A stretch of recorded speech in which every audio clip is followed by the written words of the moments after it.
Razstavo je Klavdija Poropat zastavila tako, da čim bolj nazorno pokaže, kaj je osebna asistenca in obenem osvetli vsakega posameznika še z dodatnim osebnim predmetom ter njegovo zgodbo o njem.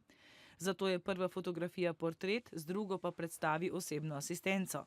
Nekateri potrebujejo pomoč pri podajanju knjige, drugi pri pitju, hranjenju, tretji pri različnih dejavnostih na prostem svojim otrokom.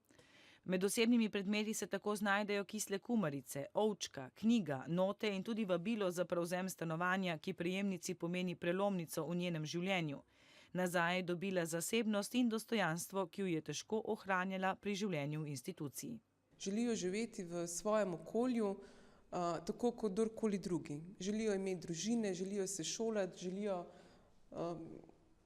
hoditi v službo, skratka ustvarjati in prispevati.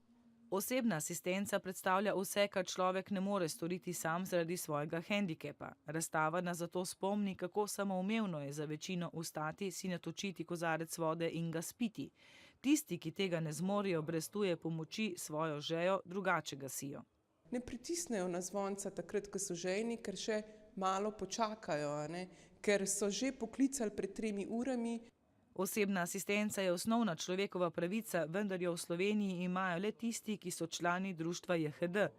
Na zakonodajno rešitev čakajo že več kot 15 let. Člani društva so pred časom uspeli zbrati tudi dovolj podpisov in pripravili predlog zakona, ki pa ni videl nadaljnje obravnave.